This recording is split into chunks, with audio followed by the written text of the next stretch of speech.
In the final years of the Third Age, Middle-earth stands on the brink of destruction. The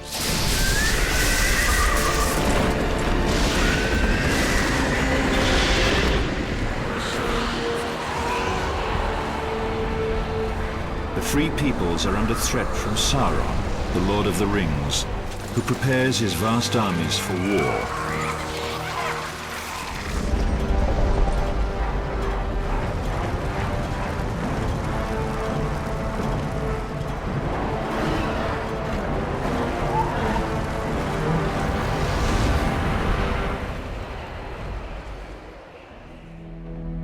At this late hour, the leaders of elves, dwarves, and men come together at the Council of Elrond to decide their next move.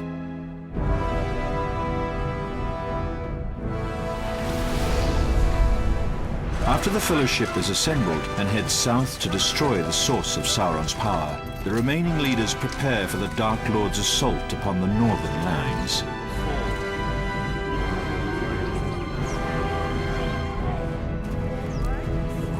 The elven and dwarven races have always had little trust for each other, but now they must unite and fight a common enemy.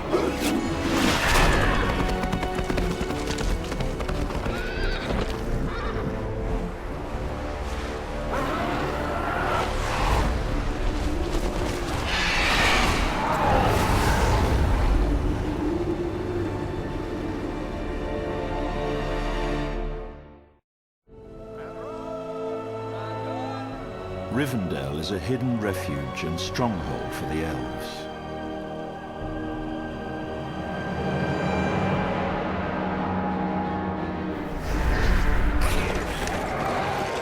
Until now, this ancient city has been spared from the winds of war.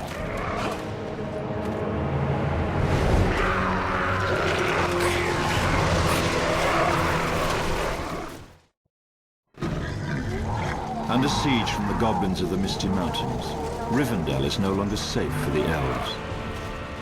As time is now running out, Elrond forms a plan to unite the elves and dwarves of the north against Sauron's advancing armies. His most powerful warrior, Glorfindel, will join forces with the dwarf leader Glóin to make war on the goblins and forge this alliance.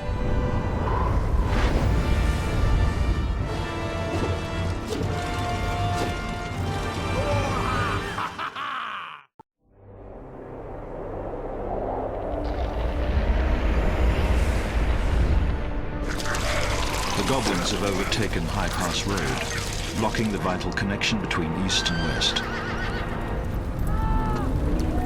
Here, Glorfindel and Glóin now face their first challenge as they battle to retake the pass.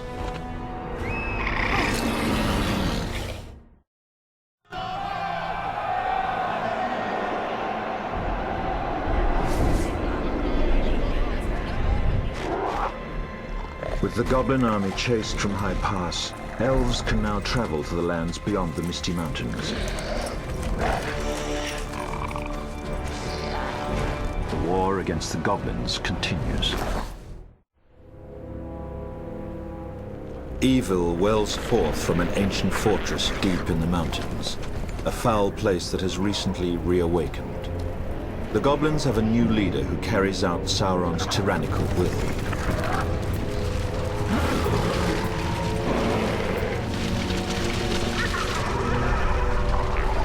Once this sinister overlord is vanquished, the goblins will be scattered and confused, loosening Sauron's grip on this region.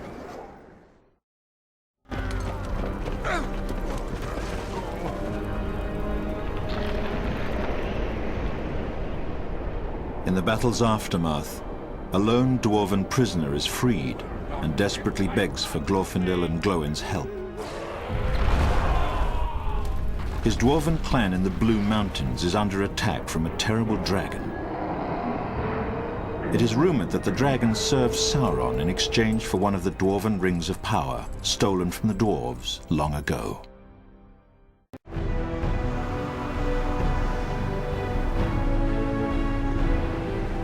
After a long journey, the heroes arrive at the Blue Mountains.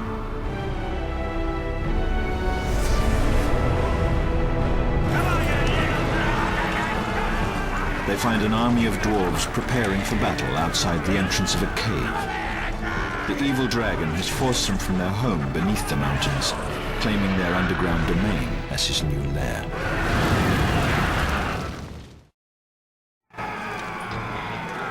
Sauron's dragon has been defeated and the Dwarven Ring reclaimed. However, Glorfindel and Glóin are in disbelief when their new allies refuse to join in the war against Sauron, choosing instead to return to mining the riches of their mountains. Disappointed, the heroes set out for the elven port city of the Grey Havens, hoping for a better reception from the elves.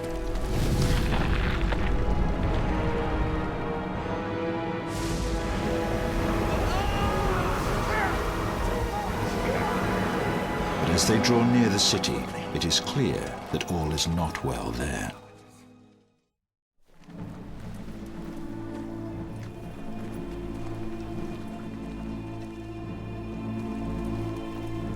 After thousands of years, elves in Middle-earth have finally begun their exodus homeward across the sea.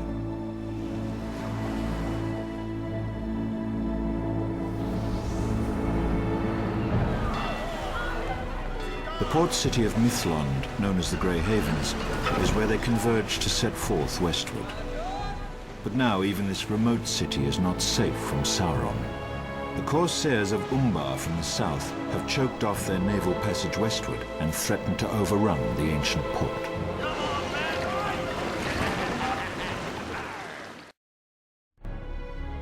The dwarves of the Blue Mountains will fight alongside the free peoples of Middle-earth after all. As this new alliance is celebrated, Arwen Evenstar arrives with the help of the Eagles.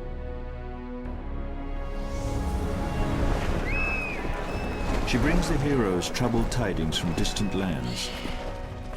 Sauron's massive armies from Dol Guldur have moved north into Mirkwood, the domain of the elven king Thranduil. The new allies must now rise up and prepare for the long journey eastward to aid their distant friends. Arwen urges the heroes to allow the Eagles to take them directly to Thranduil's side for further counsel.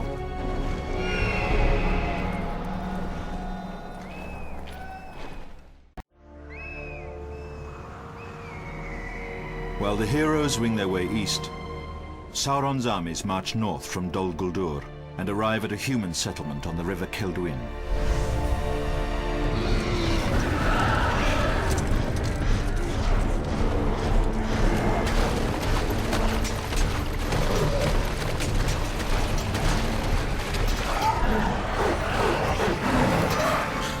Dwarves from nearby Erebor, led by King Dain, come to the aid of their human allies to the south. Before the battle ensues, Dain sends a messenger to King Thranduil of the Wood Elves, asking for their help. The dwarves must fight a desperate battle while they await reinforcements from the elves.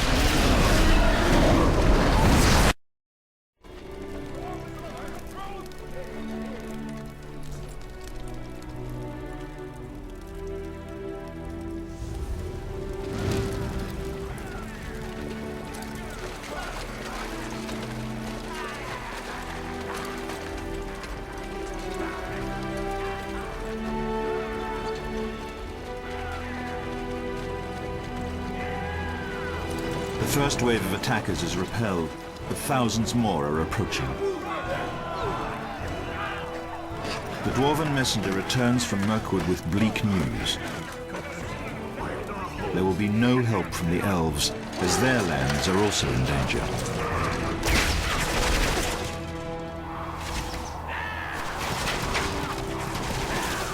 King Dain must fall back to the city of Dale and make his stand there.